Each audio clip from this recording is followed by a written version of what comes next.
You're listening to the Business Marketing Show, episode number 52.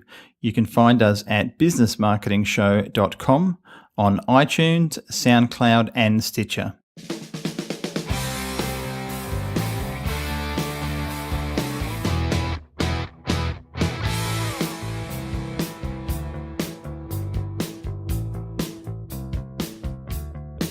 Hi everyone, this is Ed Keay-Smith from the Business Marketing Show here with my co-host Brendan Tully, and we have a special guest on the show today, Mr. Gideon Shalwick from Veeroll.com. I met Gideon initially back in July 2015 at the Traffic and Conversion Conference in Sydney. And we had made contact a little bit before that as well, and very impressed with what he's doing and his product, his Veeroll product for YouTube advertising. So I thought, who better than Gideon to have on the show and talk about YouTube advertising? So welcome, Gideon. Thanks for coming on the show. Brilliant. Thanks for having me, Ed. I'm looking forward to it. So you have been in the online space for quite a while now. You got started back in the mid-2000s, if I'm correct, started with your blog website on how to be a blogger. So what were you doing before that, to give a bit of a backstory to people to find out who you are and what you were doing? What were you doing? You were in the corporate world before that, I believe. And what led you into the online space? Right. So my start wasn't actually in blogging. But that's probably where most people saw me first. I actually started with my first thing on the internet was selling an ebook, and this was back in 2006. So it's almost exactly 10 years ago now. But the journey for me started probably a couple of years before that. I was working in a job and kind of enjoying it, in some of the cases, but in general, I was feeling a little bit stuck. And there were three things that were bothering me. One was, I was working for someone else, and the day I stopped working, I stopped getting paid. And the second thing was that I was building an asset for someone else as well. That, so the same thing, if I left, I wouldn't be able to take that asset with me. I wouldn't have any ownership. Yeah. And the other thing that probably bothered me most was that I just felt that I couldn't live out my passion. I felt a little bit restricted. I felt a bit like a cat in a cage, and I wanted to get out. And I read some very interesting books at the time that helped me push me over the line. Finally built up enough confidence to just say, screw it, I'm just going to quit my job and even immigrate to another country and start a new business. And that's in fact exactly what we did. Me and my wife, we just quit our jobs basically in New Zealand and landed in Australia about a month later. And then, I looked at a bunch of different businesses. I really didn't have a clue what I was going to do. And one of the things that piqued my interest was an online-based business where I could create a digital product and then sell it online.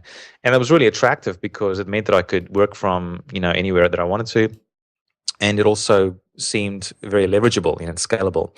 So I wrote my first book. This was back in 2006. I had a mentor that helped me with that. We created the sales page. We launched it. And did very well. I had some very nice early success. I think the ebook got distributed to, if I remember right, it's either 77 or 177 different countries. And, I remember when the first sales came in, I was just overwhelmed and thinking, wow, this is cool. This really works. And, I can make a good living from this. But then something interesting happened. My traffic went basically to zero. And of course, then my sales went to zero as well.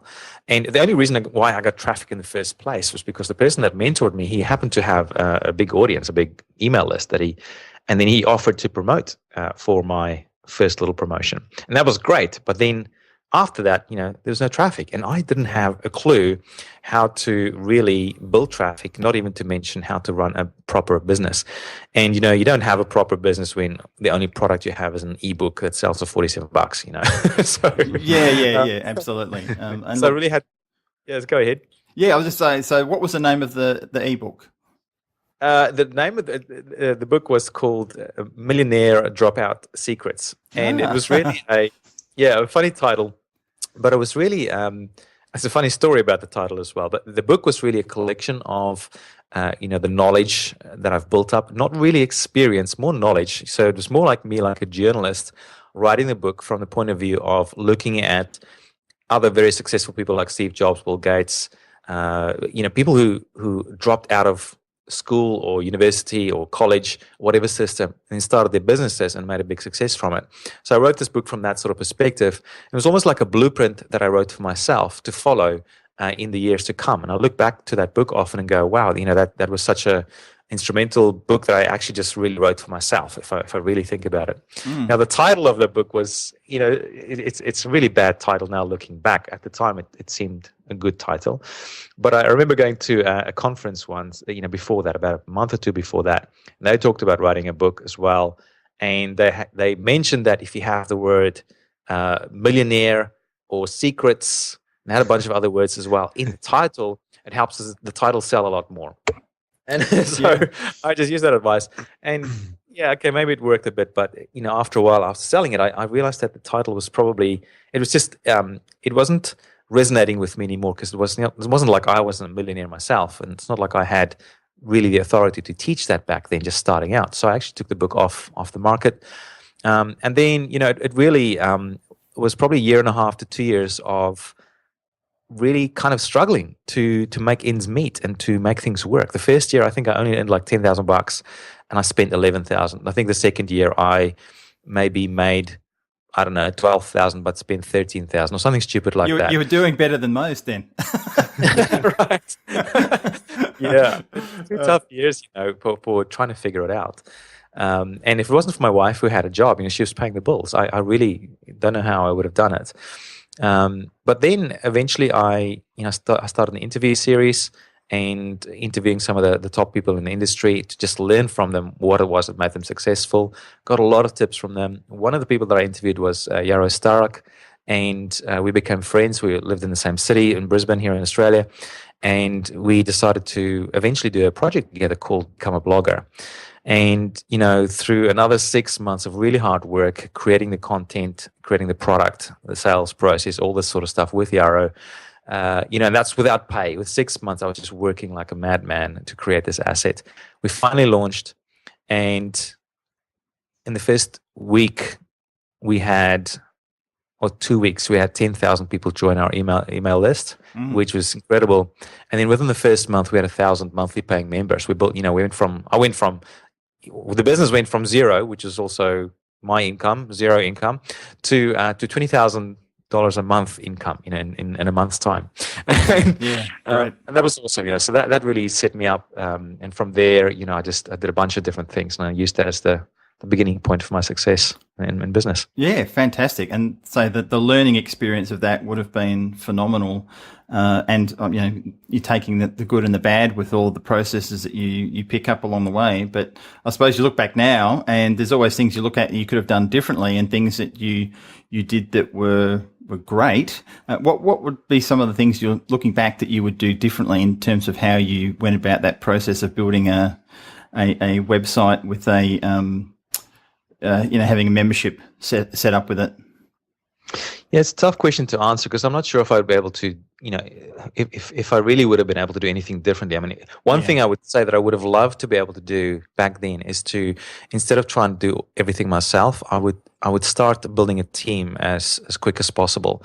And like Steve Jobs, he doesn't play the instrument, he plays the orchestra. We played the orchestra, and I think that's a really good way of looking at business too. You build a team to execute, and you're the idea guy as the entrepreneur. And so I wish if I could go back in time that I had that sort of ability to be able to build a team right from the beginning and get results through others. I think that would have helped me make progress a lot faster. Yeah. But in saying that, you've got to grow as well as an entrepreneur. Back then, I didn't have a clue what I was doing. So in a way, I had to struggle a bit. I had to do everything myself. I had to do all the graphics myself. I had to design the website in HTML. I had to create all the videos myself. I had to do everything myself first to really get the hang of the game, and also to realize what's involved in setting up these sort of businesses. And that has certainly been very useful for me later on. But I think if you can have that in mind, at the beginning, maybe it's a bit of struggling a bit, but keep in the back of your mind to start building a team or aligning yourself with other people who can do things much better than you, and that can give you a lot faster progress. Absolutely. Yeah, golden words, and I think you would agree with that, Brendan, because we're both in the same boat in terms of, we both have staff and have leveraged that and keep trying to leverage that and growing our team to make that difference. And doing it yourself is just crazy. You can't do it all yourself. You just end up being burnt out and not getting anywhere and running in circles. So that was probably, if there was only one thing you could have said, I think that would have been absolutely superb. So well done. So now the Become a Blogger project, the website is still there. You're still involved with that? Is that still your business? No, Yarrow and I got to a stage where, eventually we built up our other interests, away from the Become a Blogger brand. So it kind of started dying a slow death, really, with in the hands of me and Yarrow, and our other businesses were thriving at the time. So we put out a call to our audience and said, anybody out there who'd be keen to revive Become a Blogger for us. And then one of the people who had their hands up was Leslie Samuel, and he was, a very keen student, and he just one of our top students. And he said, yeah, he's keen to take it up. And so we had an arrangement where we would split the business basically between him and the two of us, and we ran that for a while. And then after a while, we just thought, it's too complicated for Yarrow and I here in Australia to have a share in the business, and for Leslie to have his share over there. And it was just messy. So Yarrow and I just said, screw it, let's just give it all to Leslie and see how he can make that happen. And so since then he has done a marvelous job at building that brand. If you go to Become a Blogger now, there's a blog there at the homepage. There's just, so you'll see Leslie and the way he builds content and interacts with his audience and builds his audience. He's just done a magnificent job. So really glad that Leslie has taken the reins on that, and he fully owns that and runs that, and all the success you see from there is 100% attributed to Leslie right now. Awesome, great, well done to you, and well done to Leslie and to Yarrow. I've spoken to Yarrow a few times over the years. He was sort of back in the early days because I've been in this space for 13 years this year, so that's pretty scary. I can't believe it's a long time. What did you start with back 13 years ago? Google AdWords was I was one of the first, if not the first, Google AdWords consultant in Australia.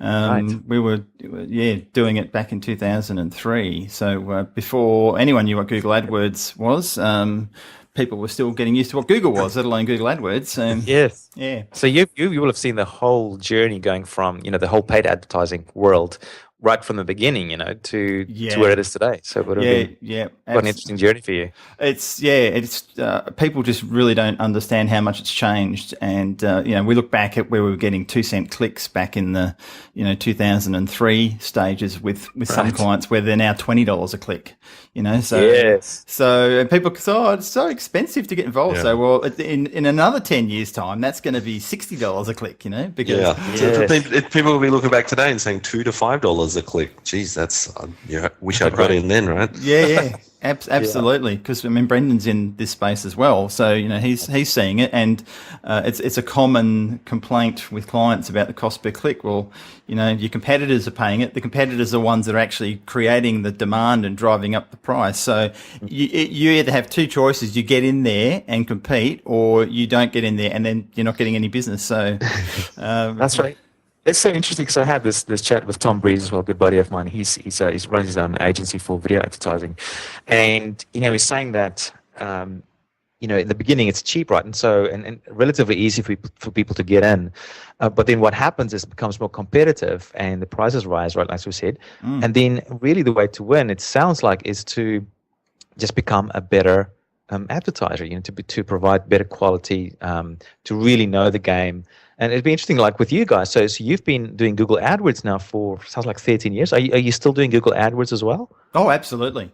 Well, yeah, that would be 50% of our agency businesses. Okay, so here's the interesting question then. So how have you been able to compete with these rising cost per click prices and things like that? What in terms of AdWords, what are some of the things you've done to sort of show your clients that you're the go-to place for that sort of thing? Well, constantly refining and getting the tightest focus on your marketplace that you can get, writing the best ads we can get, matching them with the best landing pages that are relevant to those ads and keywords, and just keeping everything very focused and very tight, and outsmarting your competition, because it's not about Google, it's about the competition. This is a lot of people say, I want to beat Google or do this. They're always talking about Google. I go, well, actually, it's nothing to do with Google. It's to do with your competitors. So we pay attention to what the competitors are doing and do it better than them. And there's a lot of stupid money out there. We classify it as stupid money. And there's a lot of big advertisers who are just throwing money at ads, and they're not really refining the ads as well as they can do. And you can see that when you type in any sort of given keyword term. There's so many ads that pop up on Google that are not relevant to that keyword term. And quite often they're big advertisers who are blowing their money and having their ads appear for something that's just not right. And eBay was terrible, and they probably still are, for doing this. Like, eBay ads would turn up for everything, and they weren't even related to what was on eBay. It just wasn't even a product. It was so. That's so interesting. So you guys would be probably looking at the newer forms of advertising that comes out, like for video advertising, for example, now, and probably thinking, wow, it's like almost going back in time. Is that the sort of the... Well, look, it is an excellent segue, thank you very much, Gideon, into YouTube advertising, because we have really only just got starting to dip our toe in the YouTube advertising space. Because it's really, even though it's pay-per-click advertising, it is a whole other medium, and it's a whole other world that I think is probably at the stage where Google AdWords was, 10, 12, 13 years ago, in my opinion. And I don't even think it is being tapped into anywhere near what the potential is. And I've watched a lot of your videos and training and stuff to do with your product Veeroll, which we'll touch on in a minute. That there are so many ads available on YouTube that don't have advertising associated with them. There's a massive opportunity for very low cost per click compared to search advertising on Google and also the display network. So from the point when you moved away from the Become a Blogger product, was your Veeroll platform the thing that was taking up most of your time at that stage? What was it that you were doing? Oh, no, I did a bunch of different things before that. I mean, my world's been sort of in the content marketing world, ever since Become a Blogger. So I certainly went down the content path in a big way. The paid advertising thing has only been more of a focus for me for the last, say, 2 years, perhaps, maybe 3 years. So I'm relatively new to the game for paid advertising. But after Become a Blogger, I did a project with a local magician here in Brisbane in Australia. He did the magic in the streets of Brisbane. I went down with a camera and recorded him, and I did all the video marketing. Okay. And we started this channel together. And I really looked at it from the point of view of building a case study, for video marketing. So at that stage, I already did a bunch of video. YouTube was just really young. YouTube was about a year old. And there were a bunch of different services popping up. And the question was, almost very similar to today when you look at, say, something like live video streaming. It's really like there's a bunch of options popping up right now, and you don't know who's really going to win. Back then, it was like that for just online video. So YouTube was there, Rever was there, Vimeo was there, Blip was there. There were a bunch of others, and no one really knew who was going to take off. So I thought, okay, let's look at YouTube as a case study. So I joined with JJ, the magician. I did the video marketing, the YouTube marketing specifically, and we started uploading some videos. And it was so cool. Within a month, we started seeing some real traction there. I told JJ, hey JJ, let's give this thing a month. If it works, we'll keep going. If it sucks, we'll stop. And after a month, we got the signal basically that it was strong enough. So we pushed that a bit more. I stayed with that business for another year or so to build a solid case study. And then, it wasn't just building a following on YouTube, it was also monetizing that following, so we build a business around that as well. I left the business after about a year. That business, I haven't checked, but I think it's about 350,000 subscribers on YouTube now, millions and millions of views. It's the biggest free magic channel on YouTube in the world right now. So it's pretty cool for JJ if you think about it. Went from a local magician, relatively unknown, just in little old Brisbane, to now essentially a world phenomenon when it comes to magic tricks. Fantastic. Magic tricks. What's the channel name? Free Magic Live Videos is the channel. Yep, Free Magic Live Videos. We'll put that in the show notes so people can go and check it out. Yeah, check it out. I enjoy watching magic shows. I always watch on ABC, the two guys in Las Vegas, Penn and Teller. I don't know, you know Penn and Teller? Yes. Absolutely, yeah. Yeah, I love watching the Penn and Teller, and You Fool Does, I think it's the name of the show, something like that. Yeah, that's a cool one, yeah. Yeah, it's good. But that's fantastic. So that would have given you a massive amount of experience in how to shoot video and how to upload video and how to use YouTube and The full range. because I think that's a big barrier to people. And anything technical, typically with the internet, whether it's setting up a website or, you know, doing a blog or doing a podcast or YouTube videos, it always often creates a barrier for people to get it set up. Even in these days, the excuses should be much less because you can outsource a lot of this for, you know, quite low cost compared to 10 years ago. So you started doing all that with the YouTube videos and marketing with the Magic Show. What led on from that? What was the next step? Yeah, so that was interesting. So there, once again, me and JJ, we did everything. We didn't have anybody that helped us. So we did all the graphics ourselves. I mean, basically, JJ did all the magic. He was the star of the show, right? So he didn't do much technical stuff. He was mainly the star. So I did all the graphics, all the video editing, the site, you know, the sales pages, all the sort of online business related stuff. And while he was the star, and it was a really good partnership. But, you know, it was tough because doing everything ourselves again, you know, your leverage is just so low, so low. But anyway, so after that year, I said, okay, this is a cool enough case study now. I want to now build my own brand called Rapid Video Blogging and create a product there and launch that out and teach people what I learned from Become a Blogger days and also from the Free Magic Live days. And so I launched Rapid Video Blogging, and that was a pretty awesome launch. That was back in 2010. And, you know, I launched it a couple of times, maybe. I had a relaunch. And then at one point I thought, hey, this business model of launching is cool. You get a lot of money coming in. But I wanted to have something a bit more evergreen. So I thought, okay, let's build a funnel here and put stuff a bit more on autopilot.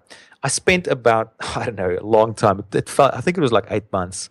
And really tried to build a solid funnel. And I did, you know, but it was really not my cup of tea. I built the thing anyway. And the day that I wanted to promote this out to my affiliates and get the word out, I quickly checked something on the Free Magic Live channel. And guess what? What? The channel got terminated on that very same day. Whoa. Ouch. Yeah. So it turns out that there was some, you know, I mean, there was some stuff that happened there that was outside of me or JJ's control. Anyway, the channel got terminated. We couldn't get it back. And I'm sitting there. I'm about to relaunch my course and my big funnel to everybody. Oh, wow. And my main case study is Free Magic Live. Oh, and I'm just got this sinking feeling in my stomach. Oh, yeah. And so I couldn't, so I didn't pull the trigger on that. So basically, that 8 months of work was kind of down the drain.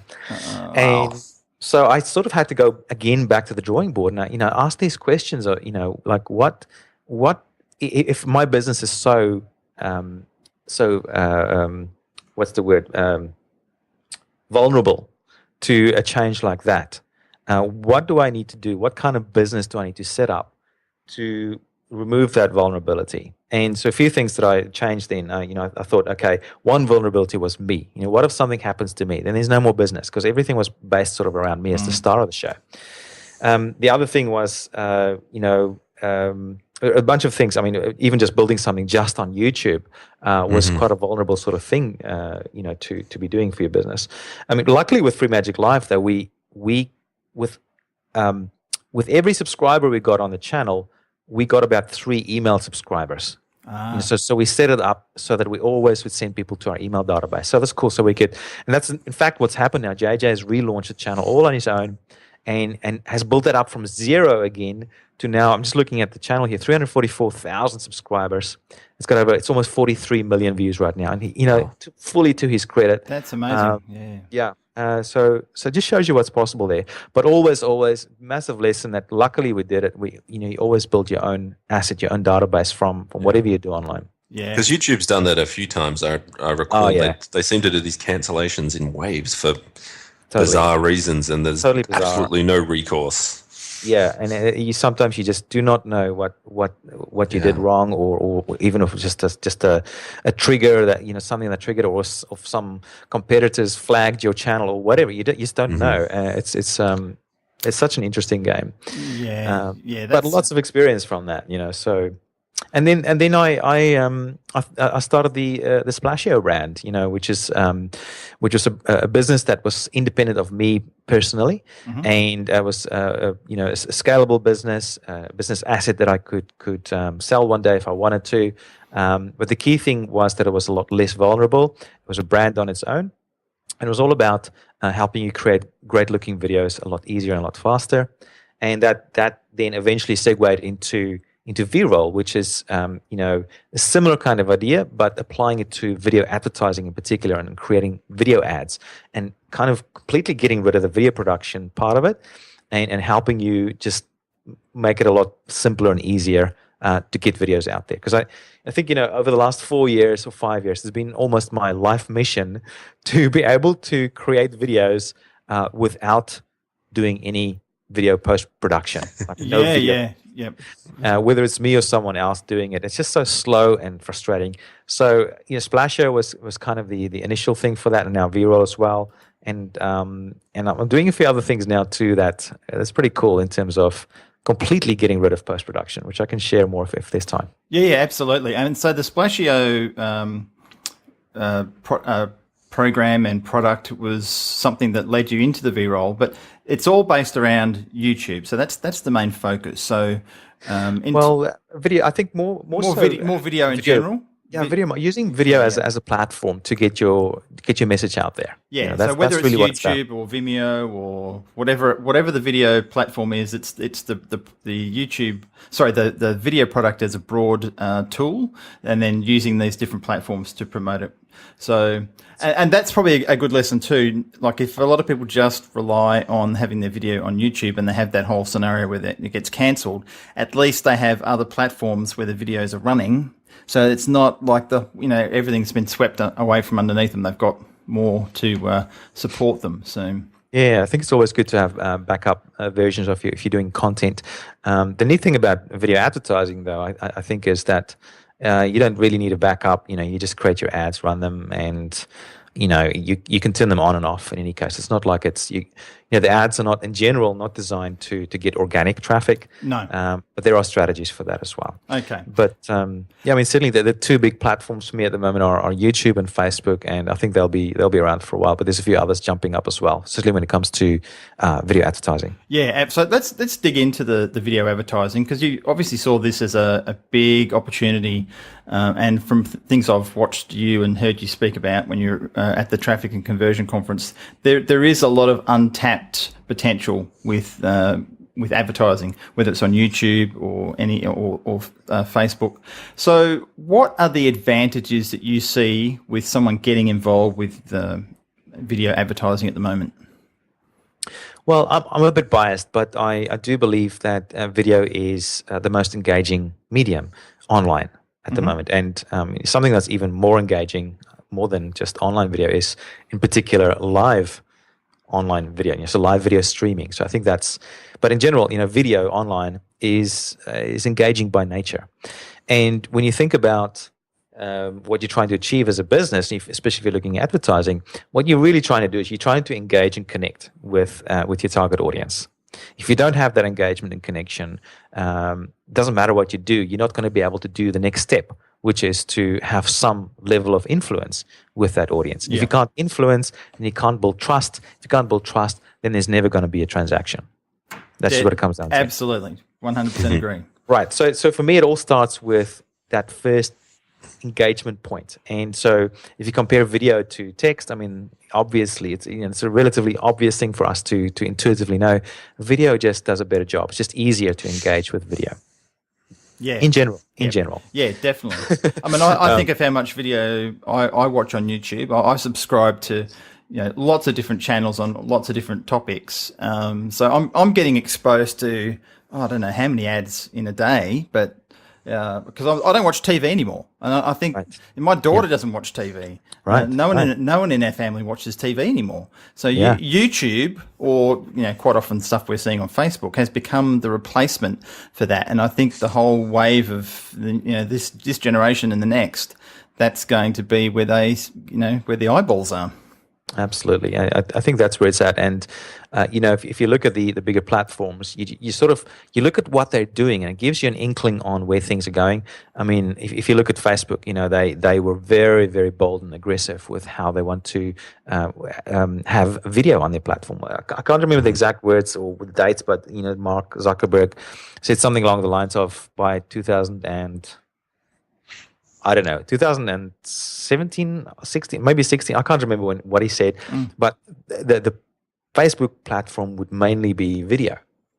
Yeah, and we've certainly seen that trend. With how much attention they've given to video, especially their own video, the native video on Facebook. You upload you try and embed a YouTube video on there, it doesn't get any views, right? Mm-hmm. But a Facebook video gets a ton of views and exposure. And then also now, more recently, what they're doing with the live video streaming thing. With Facebook mentions. So you just have to look at what they're doing, and then all of a sudden it makes sense. And so you ask the question, why is video such a big deal? Well, once again, it comes back to engagement. If they know people are engaged, it means they're going to have their attention. If they have their attention with video as well, it means they stay there longer. And if they stay there longer on the platform, obviously what these companies can then do is have much more opportunity for monetizing through advertising. It's exactly what's happening. And this is why I'm kind of excited about the whole live video streaming as well, because everybody's jumping on it, and it's for me the number one medium right now for engagement and getting people to stay on a platform for a prolonged period of time. And hence, these companies know that. They know that because they can charge more advertising. Yeah. And in your view, are you finding that Facebook is doing a better job of the live video streaming currently compared to YouTube? Well, certainly from a mobile perspective, I don't think Facebook has the infrastructure just yet, in the same way that YouTube has. YouTube has got an incredible infrastructure when it comes to not just online video, but live video streaming as well in this case. So the infrastructure for YouTube is great. What Facebook has that YouTube doesn't is the well, it depends on how you look at it. Really, it does. But Facebook is catching. Just put it this way: Facebook is catching up extremely fast. Here's some stats. So Facebook just recently quoted, I think, 8 billion views a day for their video views. Right. YouTube. I haven't seen a quote from them for a while, but last time I checked, it was like around about 4 billion. It's probably 4 or 5 billion views a day. Now, of course, the difference here is that Facebook counts a view when it's like 3 seconds, right? And it autoplays on the stream as well. So if it autoplays, even if you don't watch it, that counts as a click. Boom, if it gets to 3 seconds. On YouTube, it's 30 seconds before the view gets counted. And they don't have the stream thing where the videos autoplay, right? You have to actually take an action to watch the video. So the count is a little bit deceiving. And the other thing here is also, if you look at a more true measurement, in October last year, 2015, a report came out that said that basically if you look at watch time and you compare YouTube's watch time, daily watch time, compared to Facebook's daily watch time, YouTube is about 11 times bigger. At least in October, it was 11 times bigger than Facebook, which is really interesting. Caveat is Facebook is catching up like crazy. So YouTube is an interesting position now. They have the opportunity, given their experience and their infrastructure, to really, really crush it with live video. But I haven't seen an app from them, a mobile app, to really take advantage of it. Facebook's jumped on it. Periscope's jumped on it. Blab has jumped on it.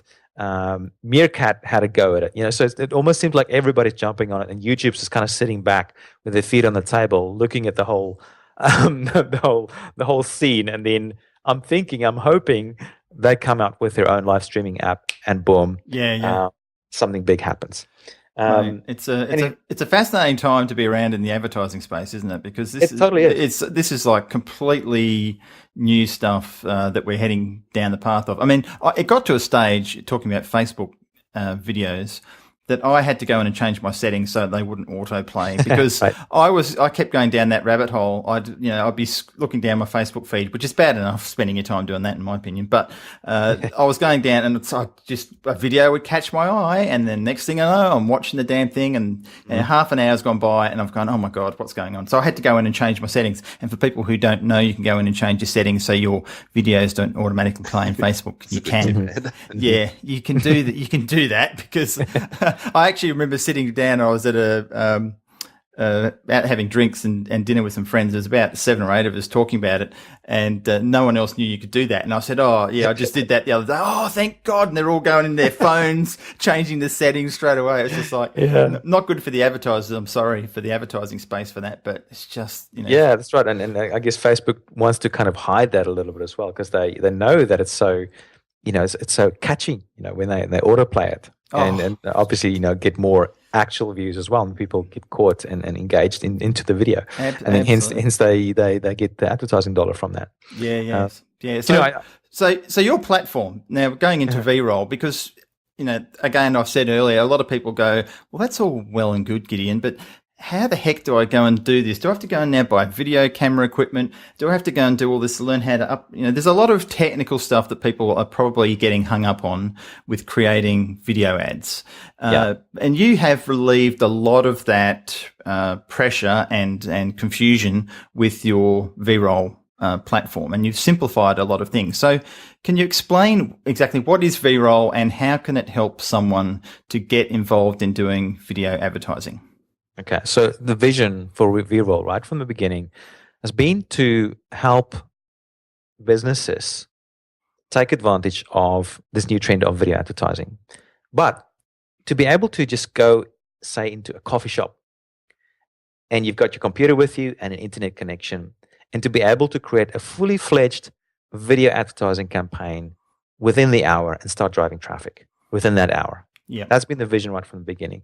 And so at the beginning, when we started Veeroll, we had a lot of it was manual. We create videos manually for people, but now you can go in there, you can get a video done within 15 minutes. And you're ready to go. And this is without any video production equipment, without any video cameras, without a video editing software, without a video production team. You literally just need an internet browser, on a computer, and a good internet connection, and you're ready to go. Yeah. So the way it works is that you can get in there and you can basically select from a range of video templates that we've designed in a specific kind of way to maximize conversions. So maximize not only views, but also clicks, and then helping you get leads and sales for your business, right? So these templates are specifically designed for whatever platform you're going to use. So for YouTube, for example, we have specific templates just for YouTube. For Facebook, we have specific templates just for Facebook with different calls to actions and different structure, different timings within the videos even. Right. Because we know that people behave differently on Facebook than they do on YouTube. So we've built all those smarts into the templates for you. All you got to do is pick the one you like the look of.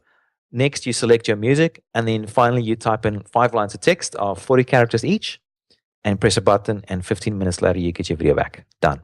Yeah, and look, that's great, because that simplifies the process a lot. And I think a lot of people think they have to have some fancy video production to, create an ad. But you've had some tests done and compared some ads. I remember watching some of your videos, and you mentioned one that someone, I think they'd spent $1,500, or you'd spent $1,500 something to get this video produced, compared to one that you had auto created within your platform, and the one that was auto created was doing far better in terms of conversion and clicks than what the produced one was. Is that an accurate comparison?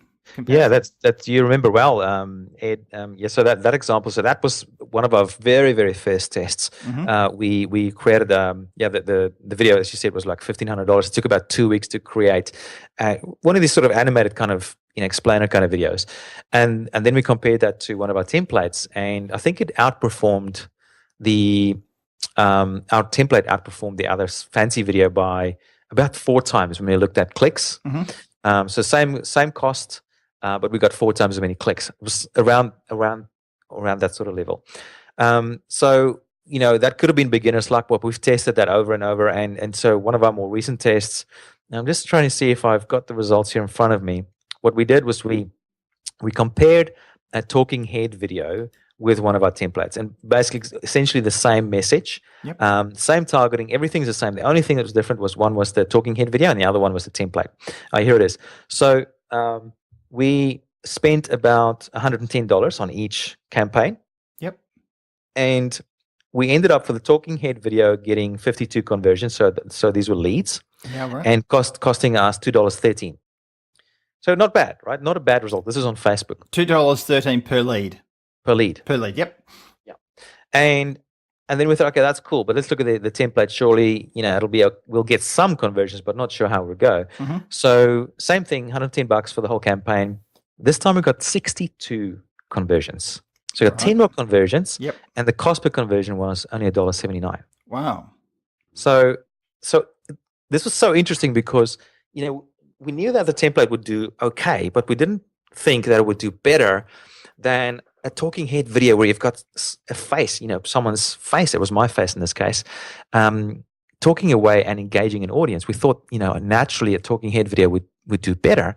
But in this, in this test, we kind of proved to ourselves that you don't need to go fancy with a fully fledged fancy video production where you need talent and fancy video editing. You can use one of these templates and get even better results than the fancy video. Well, next time you want to do that test, I'm happy to be the talking head because that will skew the results. So you'll get way more conversions with your template. That'll just completely skew it because people are just, that raises an interesting point, Ed, because, that's the thing. So that video that we tested was of me doing it. I've got like 10 years experience of being on video, and it was well scripted. It was well produced with my professional video editor. It took him about 4 days to end up editing the video with toing and froing with me. Yep. The template only took 15 minutes. But, what about other folks out there who's not used to video production and who's not used to speaking on the camera and is not used to writing good and compelling scripts and it doesn't have a good video editing team to make it look fancy and all this sort of stuff. What about those people? So I think this was an interesting test to show that the templates can really make a difference. Yeah, I think that is absolutely the key. I think if people can get that in their mind that they can get started using Veeroll to get advertising up and running without that barrier, they can't use that as an excuse anymore because you can have success with keeping it simple. And sometimes, a lot of cases, keeping it simple is the best method as long as you get the message across and you get people's attention from the start of the video. I think that is the critical thing. Then, they can now do that without having those limitations of producing a video. And look, we've seen, Brendan and I we've run several, hundreds of workshops together over the years. Right. And we had we won't say who they are, of course, but we had some people come through that had produced their own YouTube videos. Remember these ones, Brendan? Mm-hmm. I know what you're talking about. Yeah, he knows what I'm talking about. I won't go into detail, but they were just terrible. Like it was like watching a train wreck. The good thing is, I suppose they'll probably get people watching it just to see what was going to happen because it was so bad. But so sometimes that can actually work in your favor. But they were just really bad videos. So probably something like this that was sort of more scripted and automated could have done better for them in terms of so, yeah, that's right. Yeah. Yeah. And some people just should not be in their videos, right? I mean, that's, there's a lot of people who are the heads of companies or the owners. They should just remove themselves from the equation because they're just going to do themselves damage. So do you come across that a lot? I think it depends a bit on the kind of content as well. I mean, when we talk about more educational kind of content or entertaining content, that can be different to your advertising videos.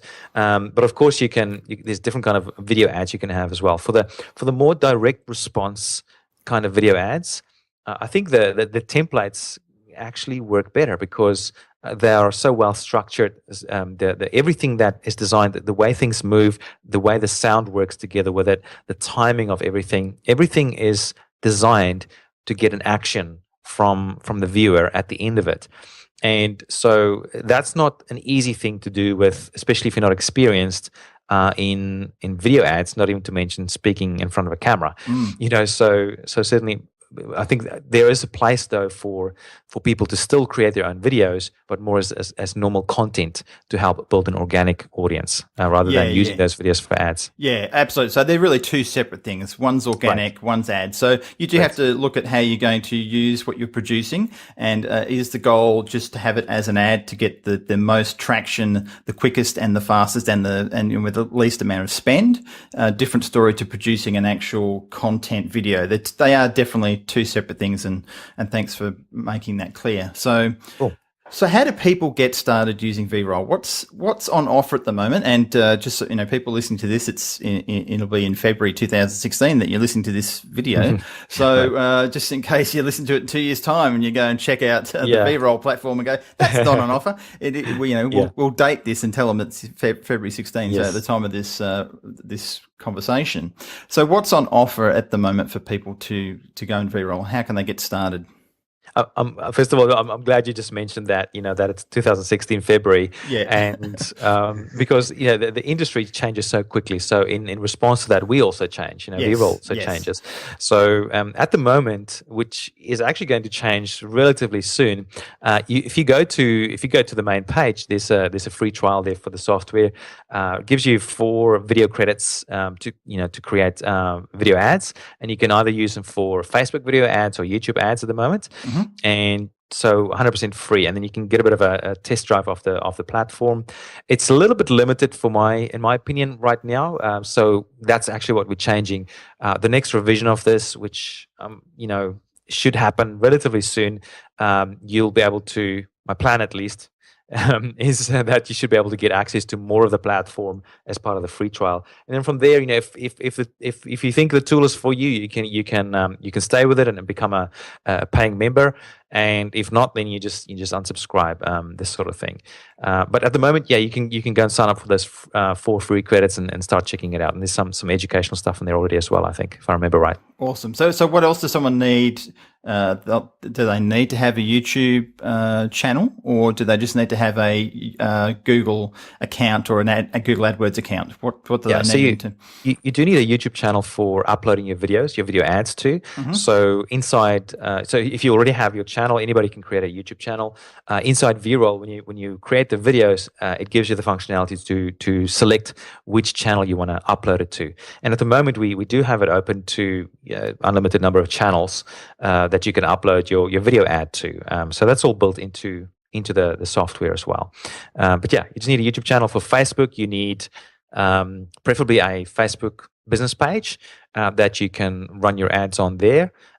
We do have the ability to upload straight to Facebook from the platform, but in general, I think we recommend that you download the video first from Veeroll and then upload separately to Facebook at the moment, in any case. Okay. Anything else, Brendan? Have you got any questions for? Do you think there's a minimum ad budget people need to start with? Minimum, it's different on Facebook and YouTube. On Facebook, we've found that you get traction a lot faster, and you can see results a lot faster. Normally, within the hour, we're able to see traffic coming in from Facebook. And so what we do there is we normally start with about $5 per targeting group, or whatever they're called in Facebook. Mm-hmm. And so you might have multiple targeting groups. So if you just use Facebook, $5 per day, just to see what happens, and then you can either if it goes well, you can increase it to whatever level you can stomach, and of course, if it doesn't work well, you can stop it. And I think with $5, because the clicks and conversions are so cheap still at the moment on Facebook. You can get a good enough number of data points to determine whether you should scale it up or not. Also, obviously, it depends on the industry and the competitiveness. If you're noticing that your clicks are like $10 a click or whatever, then obviously $5 is not going to be enough. So you need to keep that in mind as well to make sure you get enough data points for running a proper test. And I'd say you probably want to get at least 100 clicks before you really make a decision on whether it's working or not. Conversions is a different thing again to see whether that's working. But I think in general we look for about 100 clicks before we start making any calls on what we should do with that campaign. Yep. On YouTube, similar sort of thing, but there we do about $20 for the whole campaign. We start with $20. in the industries that we're operating in, at least. But once again, there also, if you're in something more competitive, you might want to increase that as well. Yeah, fantastic. And one of the things the Veeroll tool does enable you to do, and people will see this when they start getting involved and signing up to use it, is it does a lot of the research grunt work for you that you would have to do manually, trying to find the right videos to advertise on, because and correct me if I'm wrong, is the whole point of something like YouTube video advertising is you're picking videos that are relevant to your marketplace that you want ads to appear on. So the process of doing that, not using Veeroll, is you'd have to go and search one by one, doing it manually, and it could take hours and hours and hours. Whereas with the Veeroll platform, you can put in a keyword term or a video topic, and it will list all of those in one hit, and then you can select which ones you want with a few clicks of a mouse, and you've done like 10 hours worth of work in half an hour at the most. Is that accurate? Yeah, so we do have the targeting tool for YouTube there. We don't have any targeting tools for Facebook, really, because Facebook's targeting is so good already. But with YouTube, that's the thing. A lot of people actually don't know this, what you just said. They don't know, when I say people, I mean advertisers. They don't know that the targeting is so important on YouTube. So what they end up doing is they just sort of get their ads out kind of to everybody, the shotgun kind of approach. Yeah. And this is why you see so much unrelated, non-relevant video ads on YouTube, and you go, why the heck am I seeing these stupid ads? And where's the skip button? Yeah. So what? And most people just go ahead and click skip. What we find is when you do the targeting right and you target placements, most people don't click skip. They actually go and watch your video and then click on your call to action. Which is 100% the other way compared to the what's happening in general. And so this is what this tool does. You for example type in a keyword like, well, let's just see. I've got it here in front of me. You can type in something like, say you're selling yoga mats, right? Mm-hmm. If I type in a keyword phrase like yoga at home, what the tool will do is it'll go and figure out all the keyword phrases that people are searching for on YouTube right now, right? So it's not what they searched for last week or even yesterday. It's what they're searching for right now. Okay, yeah. And then automatically arranges these keyword phrases in order from most popular to least popular. And we just use the Google search volume API to figure that out. Mm-hmm. And so what that does is basically it gives you, like, even though you might have so I just typed in yoga at home, you then come up, the tool then shows you with other keyword phrases that you might not have thought about. So for example, the second most popular keyword phrase I see here is like how to do yoga at home. Right. So it's instead of just yoga at home, it's like how to do yoga at home in front of it. Or the third one down says yoga at home for beginners, or yoga practice at home, or yoga exercises for beginners at home. So all these keyword phrases people are typing in, and there's no way I could have guessed that. So the tool pulls it out for you. And then from there, you can then say, all right, for this particular keyword phrase, for example, for the one, how to do yoga at home, please go and find me the top 240 videos that rank for that keyword phrase on YouTube. And boom, within seconds, you've got a list of 240 videos that you can then go and show your ad in front of. Boom, just like that. That is awesome. That is really powerful. So they haven't sunk into people, that the ability to do that in such a quick amount of time and really focus in on those popular videos that are targeted to what you're doing. Because if you're new to yoga, you more than likely don't have a mat at this stage. So that to me would make sense as a good target market for someone to who needs to buy a yoga mat because they're about to start doing some yoga. So. Exactly. And so literally you do that in seconds. In 30 seconds, you've got the data, and then you just have to select, which videos you want to target, and off you go. And so I think that's the great thing about Veeroll. And I don't get any commission for this, by the way. I'm not on. Yeah, I was going to say, why don't you use like an affiliate link or something, man? Yeah. You're more than welcome to. I don't, But if you don't want to, we'll set that up. We'll have something on the site saying it's an affiliate link, and people can click on it. 6 months I've been hearing from Ed to use Veeroll. I'm like, I really should do it today. Yeah. So, look, and we're guilty of this, and this is one of the reasons I'm doing this, podcast with you is so Brendan can get to hear you talking, because I think because I think it's clicking in a bit more with Brendan now, and he's going, oh, okay, yeah.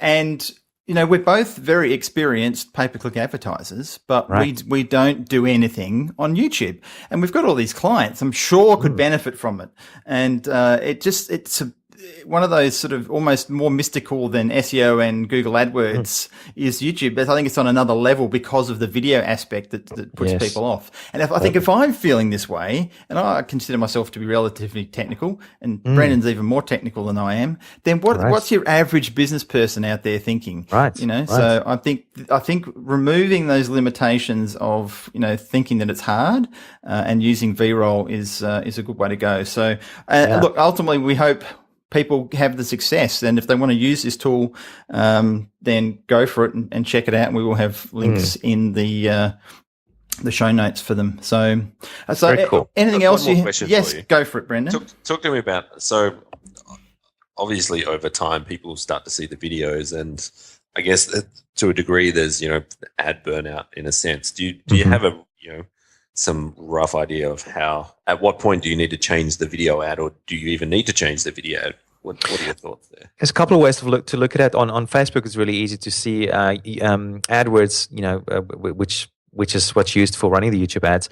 You can also do it, but you basically look at the quality score of the ad, like on Facebook. If it, or the relevancy score, right?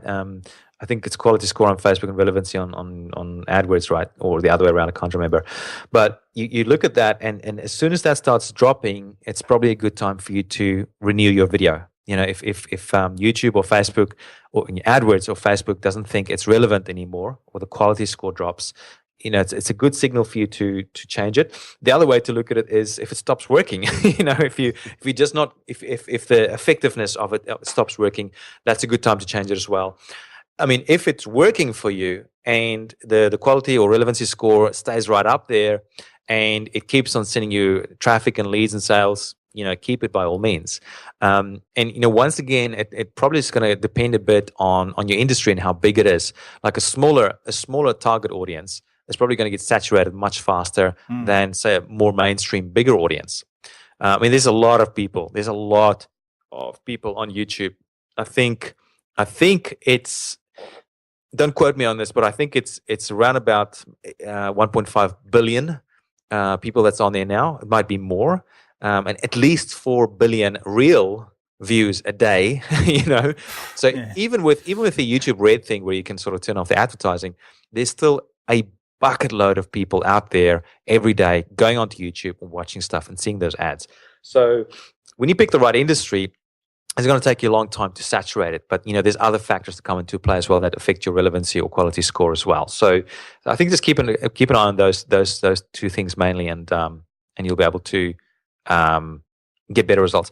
Another way to look at it as well is that and that's one of the cool things with and philosophies with Veeroll, is that because it's so darn easy to create these videos and it's so quickly, you can create a ton of them really quickly and just test them.